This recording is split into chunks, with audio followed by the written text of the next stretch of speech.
Good afternoon, everyone. I think everyone's in from the waiting room, so we'll go ahead and get started. This is session IC 28, update on the evidence 2021 revision of the RESNA Ultralight manual wheelchair position paper. I'm Ellen Teasley. I'm going to be the moderator for this session. Just a reminder, the CEU code will be given out at the end of the presentation. I will tell it to you and also type it into the chat. The presenters asked, we're going to do questions all kind of at the end of the presentation. If you come up with a question during, you can type it into the chat and then it will be addressed at the end of the presentation. Everyone should have been muted when they were let into the Zoom chat here, but just take this moment to double check that you are muted. And then we'll go ahead and get started. We have Jennith, Bernstein, Theresa, Berner, and Lynn Worobey presenting today. Go ahead and take it away, guys. Great, thank you, Ellen. We'll just do some quick introductions, and obviously the title of our presentation says 2021 when we submitted to ISS.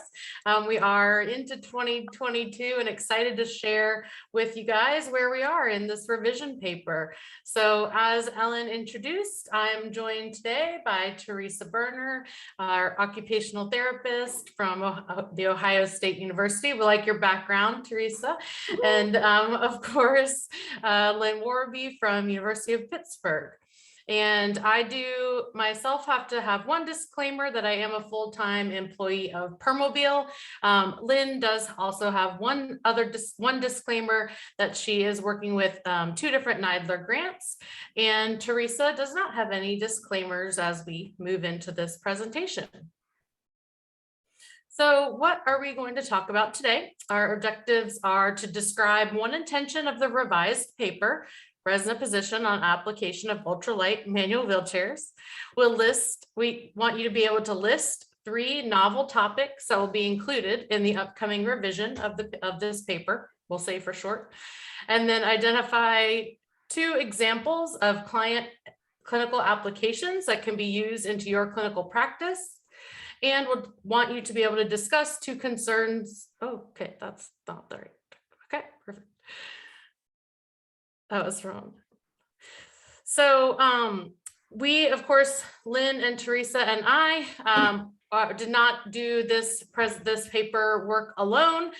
We were joined by 2 other returning members of the previous position paper, Tina Rossler and Kendra Betts. And then we were also joined by Jackie Black, Mary Cabarly, Joseph Ott, and Sage Scarborough. So as a big team with a lot of different disciplines, a lot of different experience levels. And we were also glad to have 3 original authors back. And they're not done yet, right? Can't let them go yet.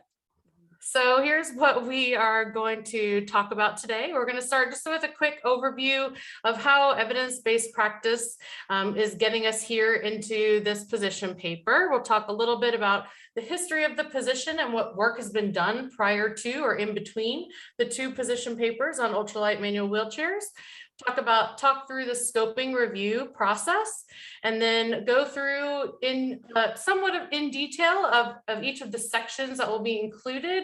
And when you see citations or references throughout these slides, keep in mind that that's just a small representation of what we found. We didn't want to fit them all on the slide, but of course they'll be in the full paper. I will go through some of the clinical examples, and we want your feedback throughout this whole presentation. But we also really want your feedback when we come to those clinical examples. And then we'll also come back and go over what the next steps are for this work group and the position paper. And since we are asking for feedback, we will get a copy of the chat transcript. So please go ahead and give us your thoughts, and we will go through those as a group and see how they fit into the position. Okay, Theresa. Thanks, Jennith. Go ahead and advance the slide. So I'm going to start off with just trying to kind of get us all on the same page with defining evidence-based practice. RAPL shows that evidence-based practice can be client evidence, research evidence, professional expertise, integration and synthesis, and clinical decision-making. I think early in the my career for seating and positioning, a lot of it was professional expertise.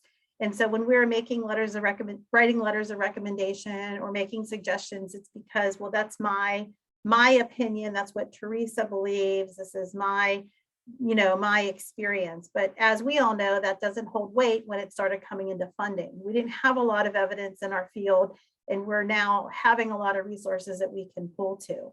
So the clinical decision-making, as you see on the right, is not a bad piece of expertise because it's client evidence, professional expertise, but it all has to weave into research and evidence. And that is what we've gotten better at in the field of seating and positioning. So the accepted model is being able to have all of those, interacting. So go ahead to the next one. And when we look at the definition of evidence-based practice, we've always gone to this reference with Sackett. And he defines it as conscientious, explicit, and judicious use of current best evidence in making decisions about the care of individual patients. However, some questions about therapy do not require randomized trials or can't wait for the trials to be conducted. So if there's no randomized trials been carried out, then we must follow the trail. So the best evidence does not negate lower levels of evidence. Next slide. And so when you look at these components, which is proficiency and judgment of the individual clinicians, we look at the research, we look at published magazine articles, PT, OT, some of the different trade magazines and proceedings and textbooks, we can pull from each of these, or we may find that conference proceedings have the most updated information from studies that may not have been published yet. So there's different facets of evidence-based practice. Next slide. All of this started when we had this really great resource. And as you see, it was published in 2005. If you have not seen the wheelchair service, the clinical practice guidelines on ultra lightweight manual wheelchairs, this is definitely a resource that you should look up. Even though it was published in 2005, we'll show you what has been done since then, because it's really served as a foundation. So what it is it has a consortium of professionals that have practitioners, researchers, educators, consolidated findings into the clinical practice. There's 35 recommendations in 6 specific categories. So take a look at it if you have not. This is the foundation of what has followed, kind of the trail of the evidence along this topic. So next slide. So what we've done is several colleagues and myself have taken these foundations of the preservation of upper limb functions, and we've presented it at multiple conferences. So you can see in 2010, 12, 14, 19, 20, we brought it to the International Seating Symposium. We are lucky to bring it overseas to the Posture and Wheel Mobility Group. We helped with the original RESNA position paper in 2012, and now we have the current project. This project is reviewing 1,198 articles, which will tell you how we selected 102 of them. So next slide. So the intent for updating this paper was to update the existing body of evidence to assist practitioners in decision-making for the wheelchair recommendations, provide new relevant clinical application, and what we didn't want to do is we didn't want to outline funding requirements for limitations of any payer source. Next. So you can see on the right is the position statement. So it's our position that an ultra lightweight manual wheelchair is the only acceptable option for individuals who rely on manual wheelchairs for independent manual mobility. The design and construction of ultra lightweight manual wheelchairs use the most current technology to provide fully configurable and customizable wheelchairs made of the lightest materials possible. They have more available solutions for configurations and can accept external positioning devices such as cushions, back supports. And the evidence clearly supports the use of ultra lightweight wheelchairs, regardless of the independent propulsion method and across multiple care settings and diagnoses. We'll go into each of these a little more detail as we can tell you what the evidence proved to us. Next. So the evidence shows that the client choice and input regarding the final selection is critical for positive clinical outcomes. And the purpose of this document is to provide that external evidence as part of evidence-based practice which includes rehabilitation and engineering principles to support the appropriate application of fully customizable manual wheelchairs. Next. So if you look at how do you go about a project like this, you could do a systematic review or you can do a scoping review. We did a scoping review for this project. And the reason we did a scoping review is because we had a less explicit problem. We had multiple design studies and we had broad inclusion that required evidence of varied quality. We did not do a systematic review, which is very specific, well-defined question and a predefined study inclusion and rigorous scrutiny. And so these are both different approaches, and we want you to know that we followed the scoping review approach. Next. So the scoping review, we looked at where is the research on the subject? Does the evidence warrant a systematic review? Is to summarize and disseminate available research, and where are the gaps in the current literature on a topic? So we felt that our need fit this scoping review. Next. So the definition that fits our goal. So if you look at the scoping review, if questions are aimed at mapping key concepts, types of evidence, and gaps in the research related to a defined area or field by systematically searching, selecting, and synthesizing the existing knowledge. And the next slide will show you what the steps are. So next. So the steps are develop the research question, finding the literature, and determine which studies are relevant. Next. So the research question for a PRISM, so the formulated PCC is what is the current body of evidence for clinical application on the use of ultra lightweight manual wheelchair configuration, materials, propulsion, demands, and ergonomics. Next. We identified keywords. We looked at 2013 to 2020, and the reason we picked that was the last time we did a lit review was up to 2013. We ended at the end of 2012. So we wanted to find that continued trail of what are we doing right now, what is available. We define the inclusion exclusion, and we use 3 databases to look for the articles. After we put all this in, the search engine identified 1,198 articles. Lots of articles. Next. So this is kind of a breakdown of the scoping review. So the 1198 articles. So there was 720 duplicates that removed. We screened 478 articles. So of those that we screened, we individually went through those. We removed 271, which were irrelevant.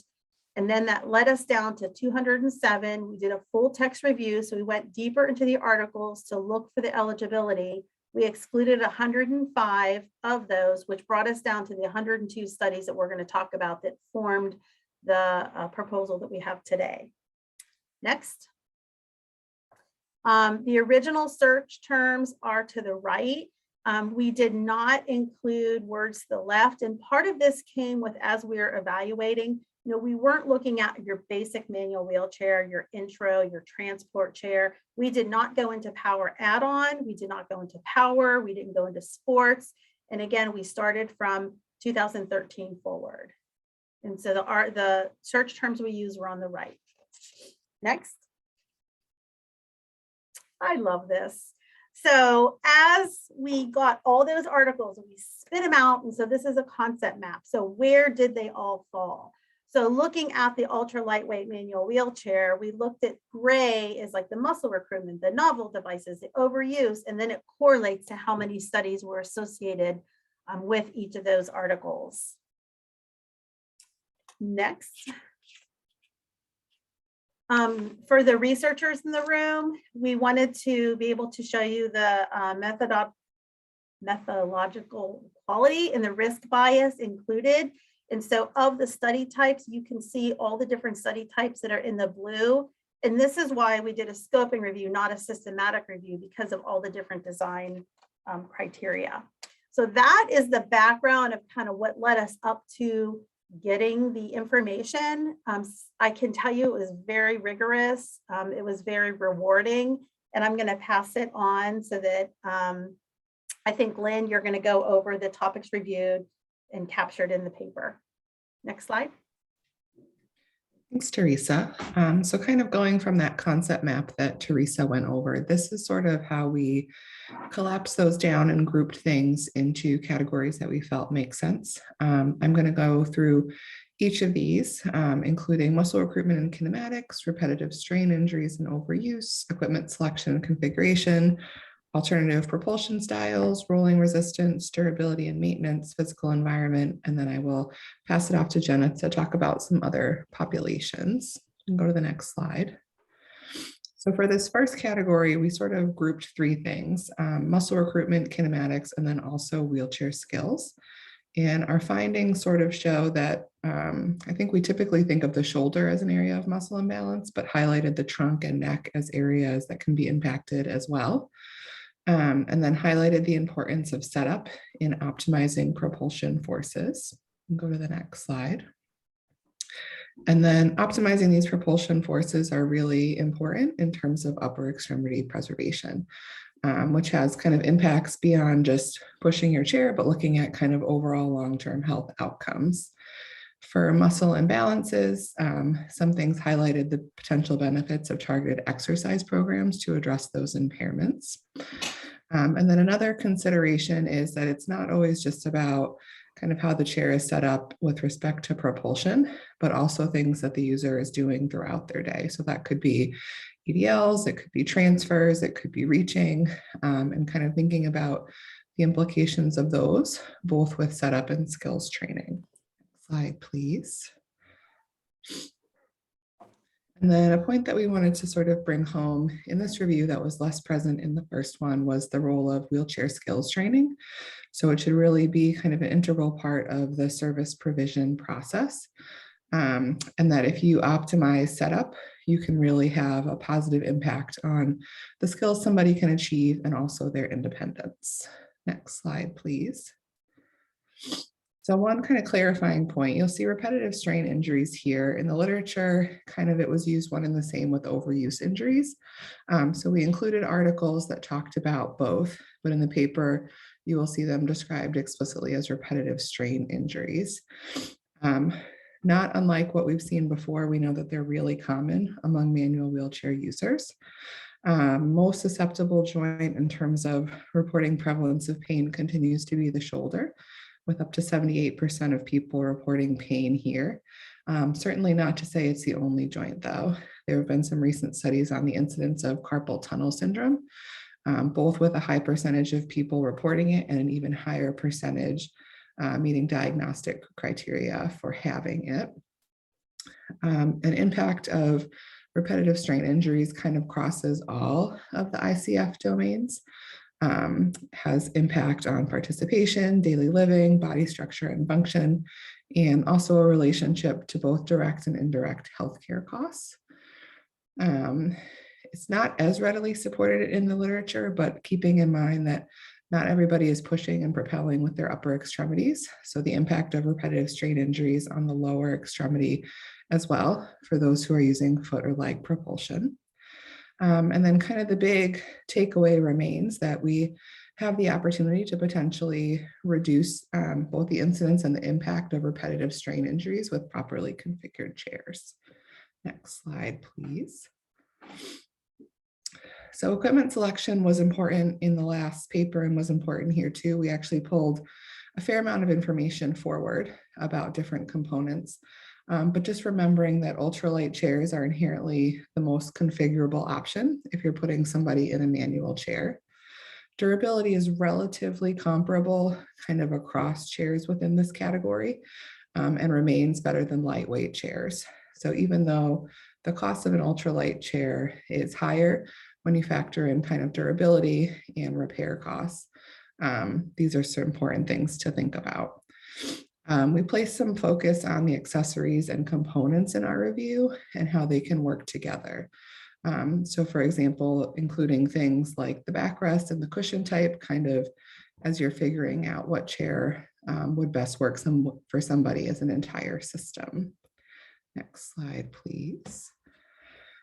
So there were a lot of articles that we went through on wheelchair skills. This is just sort of one example article that we pulled, but it shows that oftentimes wheelchair systems are not set up optimally for the user. And this has an impact both on the usability of the chair, the user's ability to participate, and that when you kind of flip that and you have a proper configuration, you can really enhance both independence and opportunities to both participate and then improve somebody's confidence. Next slide, please. So we have a section that we added on alternative propulsion styles. So I think sometimes the literature can be a little focused on people pushing with bilateral upper extremities or kind of that historical SCI presentation. But we really wanted to broaden that because ultralight chairs are appropriate for a lot of different populations.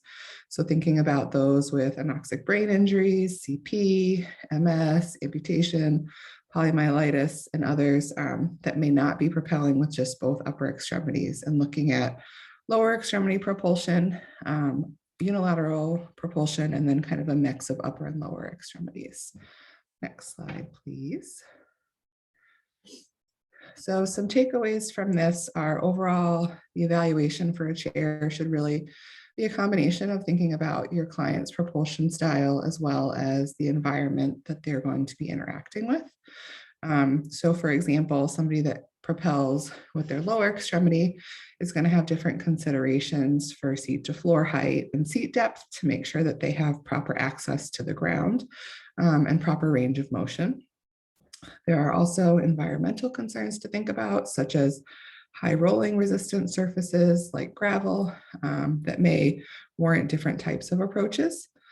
It was beyond kind of the scope of this paper to talk about power and power add-ons, but we do highlight areas where if efficient propulsion can't be kind of assumed with an ultralight wheelchair, that those are things you should be thinking about with your client. Next slide, please. Rolling resistance is an area that there was kind of a boom of more literature since the last review. So we've included a fair amount here, and it really is influenced by a lot of factors and crosses a lot of components. A point that we kind of emphasize in the review is looking at it cumulatively. So rather than just looking at one component, kind of looking at how they all work together, because rolling resistance can really have a compounding effect. And it's something that should be considered with your overall chair configuration. Next slide, please.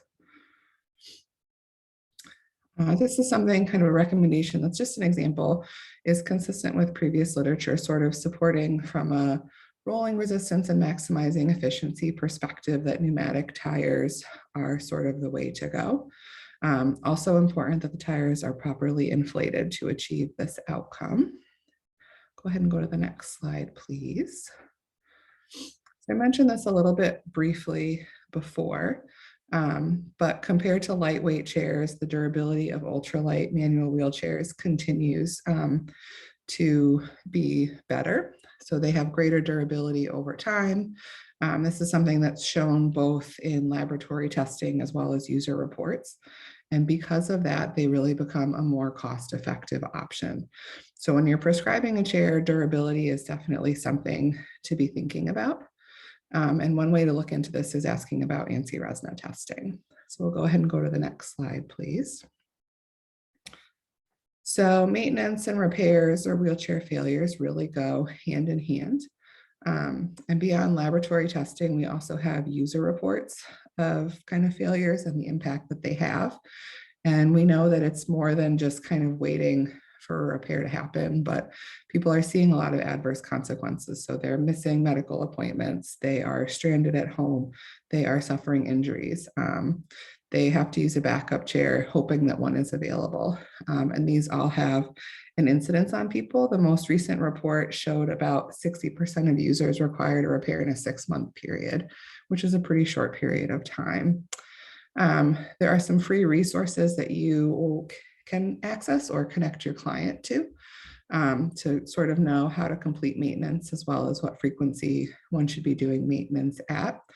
But just like wheelchair skills training should be a part of the provision process, so too should education on maintenance and knowing kind of what to expect, when to call somebody, and what somebody can do themselves. Next slide, please. So the last thing that I'll touch on is environment. We entered the scoping review with kind of an overall framework of the ICF and focus on participation. and environment was something that really plays into that.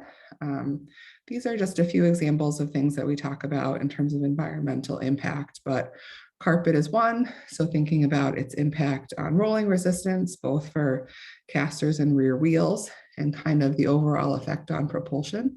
So a 48 to 63 increase in the cost of propulsion with that surface change.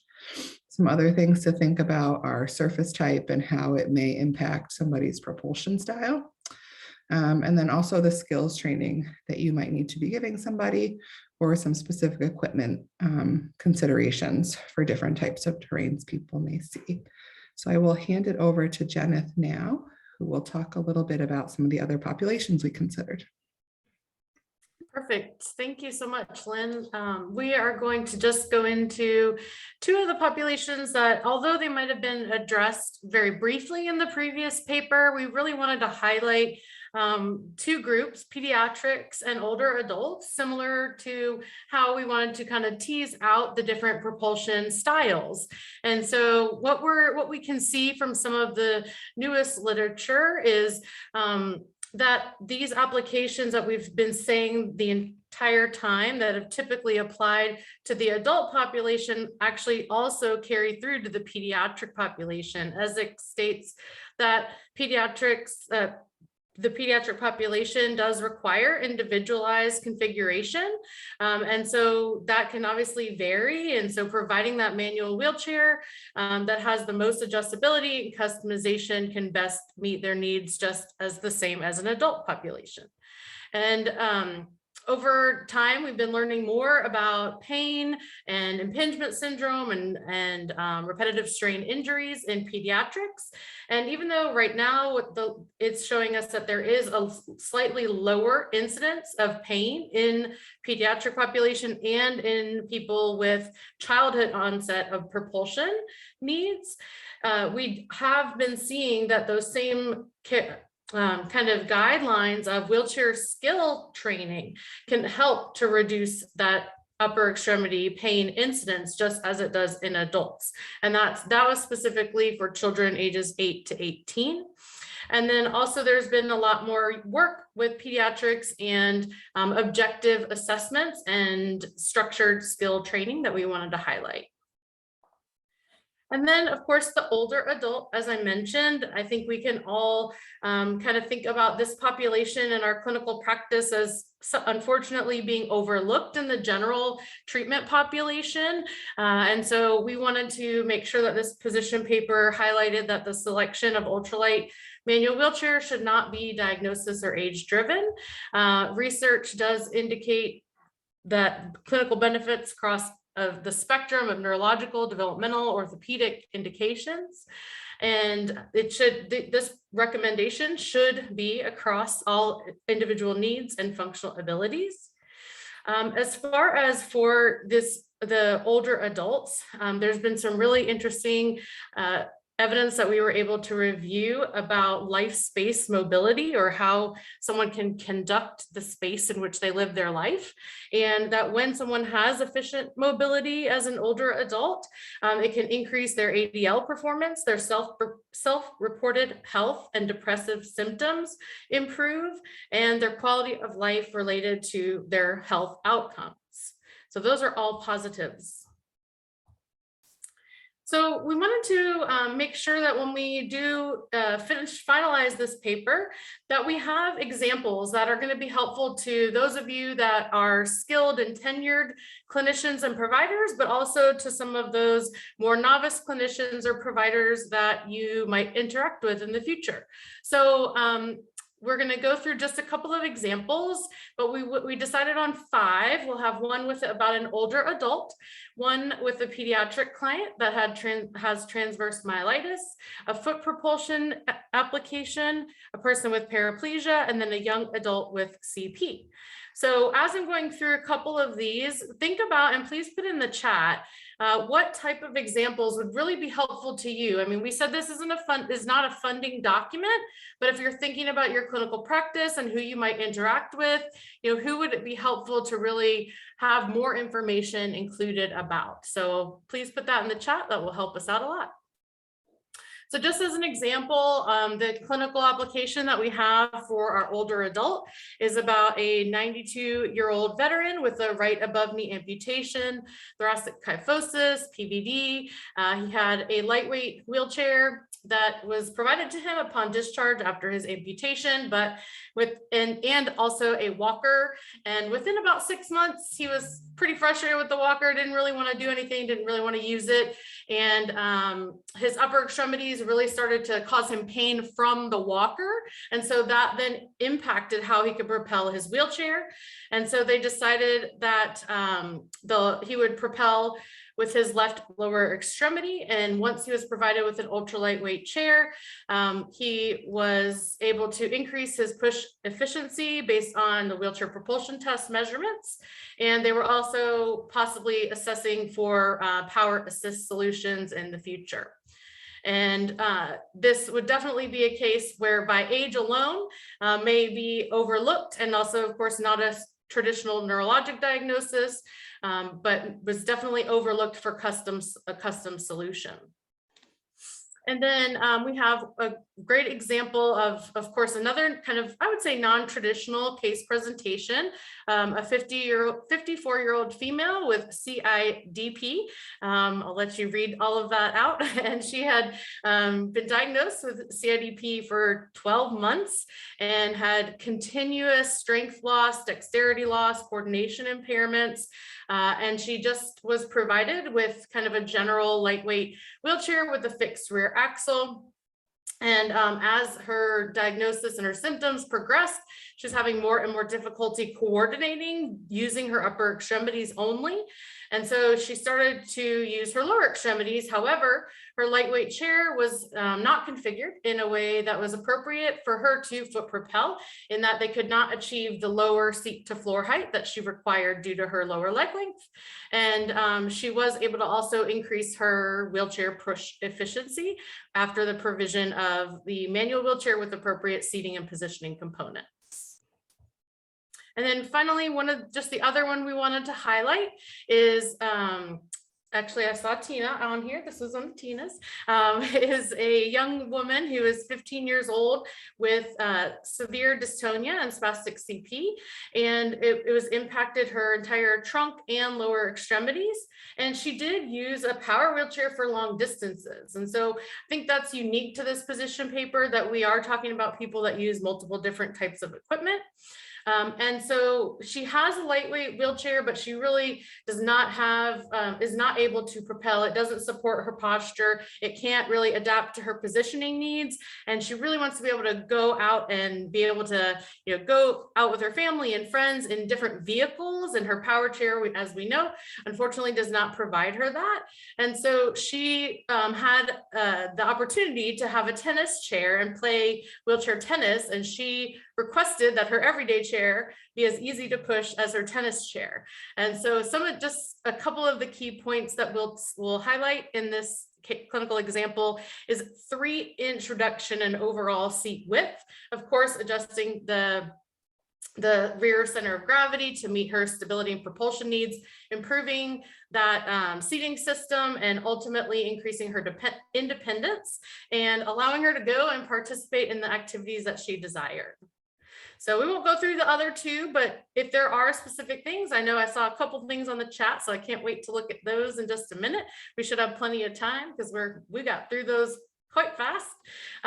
So just wanted to let you all know where we are in the process. So it says the end, but we're not quite there. We have submitted the draft for expert review, and we've received that back and made some updates. We submitted our draft to the RESNA special interest group for seating and wheeled mobility. And then we were able to just today, in the nick of time, post onto the RESNA website for a 60-day open comment period. So as many of you in this audience know and are probably members of RESNA, this paper represents all of you and all of your work. And we want to make sure that everybody has a time to comment. So if you are a RESNA member, I'll put the link in the chat in just a minute. But you can actually go over to RESNA, download a copy. And for right now, we are just going to have you send me directly any of your comments or updates, and then I will go over that with the entire group as we meet on a monthly basis. And of course, after we get all of your positive and wonderful comments, suggestions, we will revise that paper as needed. Then RESNA Board of Directors will have the final say that it's approved. It will be then published on the RESNA website, or posted, I should say, on the RESNA website. And then because we have a lot of published authors on our work group, we are going to pursue publication in that AT journal, so that it just helps to validate all of these positions that we will state in the paper for future citing and future work that you all may need it for as well. So let's see, here's our contact info. I'm going to get you the website for the RESNA link. It's actually under RESNA news and then member news, but I will give you the direct link as well. And then let's see how this works. Yeah, so it's just on there as a PDF. So if you do want to give comments, just save your own version and put comments in there, and then I'll be able to combine them all. So let's see. And then if you guys have any direct questions about the paper, of course, you can email Theresa, myself, or Lynn, and we'll share with the entire group. And just see one question. Oh, yes, including other populations. Yes, I'm sure we could include even more, but with just clinical experience. But the clinical evidence definitely has to catch up to all of these different populations that need full-time propulsion. So, okay, so actually having a client who had a stroke and is living with hemiplegia, that would be a good clinical example. Newly injured, incomplete SCI, needing mods in first year, okay. Client with amputation. Okay, consider adding camber, excellent.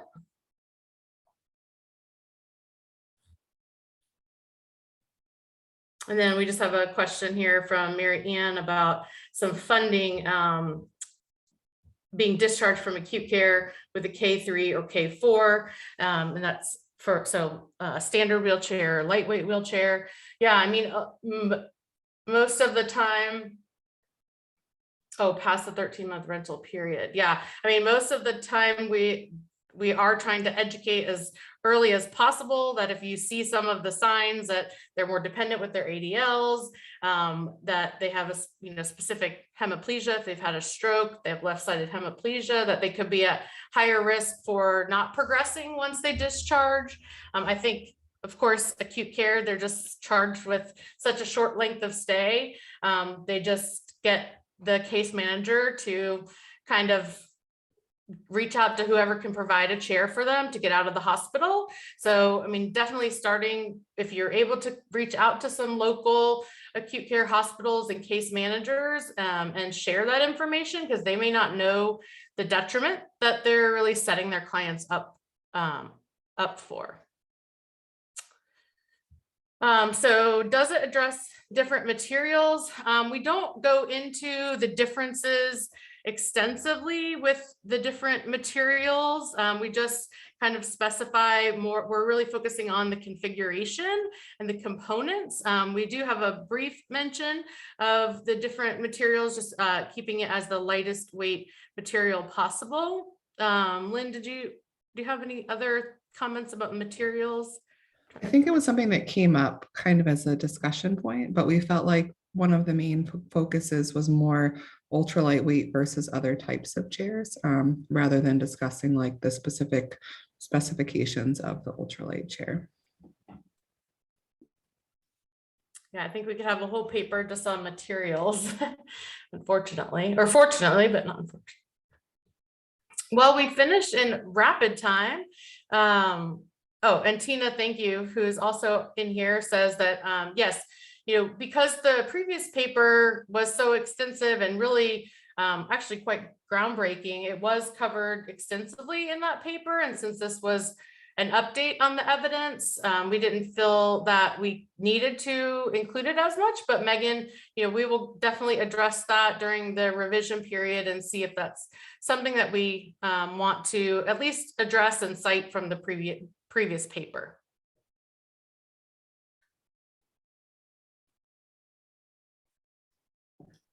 All right, I think that's all the questions. Unless anyone has anything else. You guys were rapid there.